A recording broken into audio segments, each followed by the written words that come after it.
Good morning.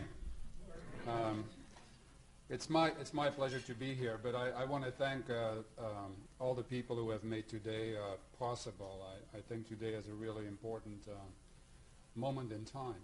I really need to thank the NCES team, Dan, Eugene, Peggy. I mean, the partnership that we've had over the last year around the PIAAC data has just been incredible. Our colleagues at AIR, I want to thank them. I also want to apologize to them because I have asked them to do data analyses, and people actually gave up their weekend plans to actually accommodate these data requests. But it was all for very, very good reasons. So there's a lot of thank you and gratitude here that I wanted to communicate. I think it is actually rare that we can point to a very quick and deep integration of data or data release into three main areas, policy, practice, and research. And I think the teams, I should say, have done an incredible job of getting the attention of multiple federal agencies early on. Peggy mentioned there are 15 agencies represented. That is simply fantastic. So this long-term impact of this type of interagency interest is something that we've not seen, I believe, and actually cannot be understated and will be critical when we think about future cross-agency coordination. So let me talk a little bit about how I think over the last year the PIAAC data have affected policy. There are three main areas in the policy arena where I believe PIAAC has had a significant impact already. One is in the reauthorization of the Workforce Investment Act and the creation of the Workforce Innovation and Opportunity Act. We see the data referenced in this new law, and we are now working with our partners at Labor and Health and Human Services on regulations and guidance that will ensure a robust data-driven implementation. As you know, this law actually prioritizes services to the low-skilled, to individuals with significant barriers to employment, and low skills can be, as we all know, a significant barrier to employment. The programs authorized by and governed by this law will impact millions of Americans each year, and they will set the pace for the non-federal workforce development programs at the state and local levels. The second main area is related to the job-driven training work that the administration has pursued over the last year. The PIAAC data were critical in the development of the Vice President's report called Ready to Work and the 50 executive actions that were created as a result. Particularly, the fact that nearly 24 million Americans with low skills are in the workforce has created lots of interest and has also spurred lots of action. Right now, the National Economic Council, in collaboration with the federal agencies, is working on efforts around upskilling those workers by calling on employers to actually do more and increase their investment in frontline workers and create a path to that next level job, to that mid-level job, so that people have an opportunity to pursue a career that ultimately will allow them to enter the middle class. Now, the third policy area is closely related to the work that the Department of Education has done relative to the release of the PIAAC data. You may recall that about a year ago, after the shutdown, as Peggy mentioned, the reports were released, and then Secretary Duncan launched a national engagement campaign to get the various opinions that stakeholders had as to how we could respond to the data. We then held, in partnership with local hosts, 5 regional roundtables to focus on what some solutions may be, and we developed a community toolkit that communities could use to host their own skills conversations. And we actually received more than 20 reports from from various roundtables that had been organized around the country using those toolkits. So in addition, our departmental work included research, conversations with literacy agencies in many other OECD countries, and we gathered information from many of the hundreds and hundreds of participants, and we are now synthesizing that in a report that we will soon release before the end of this calendar year, called Making Skills Everyone's Business, where we will lay out a set of strategies that we can collectively pursue to improve the skills of the 36 million adults who are considered low-skilled in our country. The final area in the policy arena that I want to mention relates to the great work that our colleagues at the Department of Agriculture are doing. As you may know, the Farm Bill provided approximately $200 million for a series of pilot projects, at this point in time, this competition is going on, and the idea is to fund programs that would serve the education and workforce development needs of low-income, undereducated adults across the country. We were engaged in a number of conversations with agriculture as they were considering the development of this solicitation. So were our colleagues at Labor, and the theme of the low-skilled adults and new solutions for meeting the needs of these adults was a very critical one, and for those of you who have looked at the solicitation is reflected in what agriculture is looking for. So that in terms of policy. Turning to practice, we can honestly say that PIAAC data are already informing our practice in adult education, developmental education, and workforce development. The data really hit the national conversation at a great time, coinciding with and informing a number of initiatives and concerns. One being the messaging and assessments around greater rigor and challenge for adult students. The second one is the explosion of research around the effectiveness of blended learning that we have witnessed over the last year. There are a number of other areas where the impact of PIAAC on practitioners and their practices is already clear.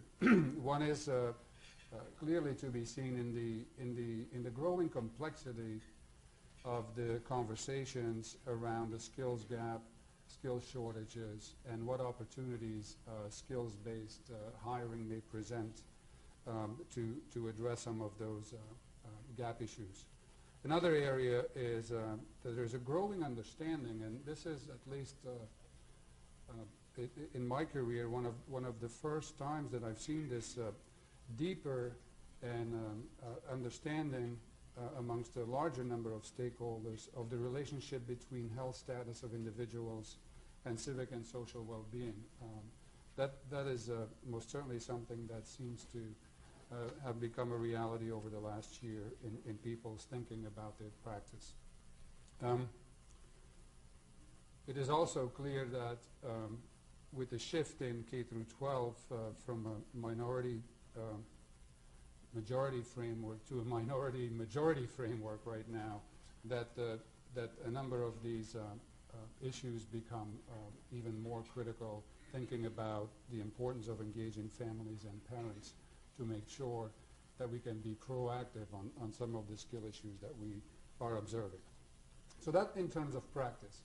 So the final area is probably your area that I wanted to talk a little bit about is what PIAAC has done over the last year in terms of research.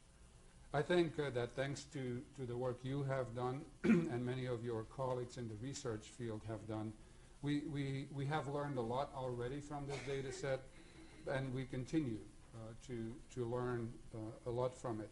And I think the papers that will be shared here today and tomorrow really do advance our understanding of American adult skills, their behaviors, beliefs, and characteristics. But I'm of the opinion, knowing how rich this data set is, that this is just the beginning. There is just so much more that I believe we can learn from this data set and will be able to learn Just a couple of, of the upcoming opportunities I wanted to mention is the release of the larger data set in 2016. Findings regarding subpopulations within the larger data set will represent an incredible opportunity. Then there are opportunities to do more comparative analyses with OECD countries. I'm very excited about the forthcoming, and I think it eventually will come, Education and Skills Online, because that will make this assessment opportunity available to new partners and researchers, and also to adults themselves, which I think is just a groundbreaking thought, actually, that people would be able to access an instrument and get feedback on what skills they have and what skills they lack, and be able to compare that to a number of peer reference groups and even compare it to people internationally. Given the realization that our literacy rates basically have been flat for 20 years and that our numeracy rates are going down, it's clear that the research needs to focus on identifying new models for addressing this issue, and there will be a need for more innovation and demonstration projects, and I think also a need to rethink what our evidence base should be all about when we think about adult learning in our country. Our office is collaborating with NICHD to sponsor a special collection for the open access journal PLOS, one focusing on adult skills relationship to health and well-being, and we hope to see some of you who are here today take advantage of that opportunity. And for the special collection, we hope to continue to grow it as part of our initial investment. If you have questions about those specific opportunities, Heidi and Brett, who are here, they'd be more than happy to provide you with additional information. Now, in closing, what I'd like to do is maybe share with you what some of the specific research areas are that I'm interested in the role that I currently have. I believe that we should explore to what extent the PIAAC data, current data sets, and the additional data that will become available, whether they could illuminate people's actual career paths. You know, I've looked at so many of the variables in the background questionnaire that ask about what type of learning people have engaged in, what type of credentials they have. I know we have information on where people work and what they do, and I'm interested in finding out if we can actually see in this data set what the real life career pathways are that people have followed. The second area is I am very much aware of the rich data around skill use, particularly skill use in the context of work, and I think there's a great opportunity here to see how people use and develop skills at work. I think we have a huge shortage of information in that area, and that would represent another primary area of interest. Then I think we should sort of also step back and look at PIAAC, not sort of in and of itself, but look at PIAAC and what it can do for us in relationship to some other critical efforts that have taken place in the research and evaluation world. One great opportunity is the work that we will need to do with our colleagues at the Department of Labor and Health and Human Services in terms of the new Research and Evaluation expectations and requirements under the Workforce Innovation and Opportunity Act. There are great ways to sort of look at PIAAC and those requirements in the same conversation. Also, the RAND meta-analysis that was done on the effectiveness of correctional education is another one of these information sources that I think once we get to having the data on the institutionalized, where we should sort of see what type of connections we can make. And then thirdly, to the extent that it would be possible to link research on the returns to skills for individuals to the returns to skills for employers, I think that would be another focus area that would advance our understanding critically. So I started by sort of reflecting on what PIAAC has done for us in the last year in these three main areas, policy, practice, and research. And I am actually quite impressed that within a one-year period, with a very, very weak start during government shutdown, so to speak, that we've actually come this far. And I actually believe if we can stay the course in these three main areas, that in 10 years, when the next PIAAC data will actually be released, that we will be on a different trajectory. I actually do believe that then we will see real and lasting progress to address the achievement gap and to upskill more Americans for the 21st century global economy. So with that, I want to thank you for your time and your attention, and I want to wish you a great conference and a great conversation.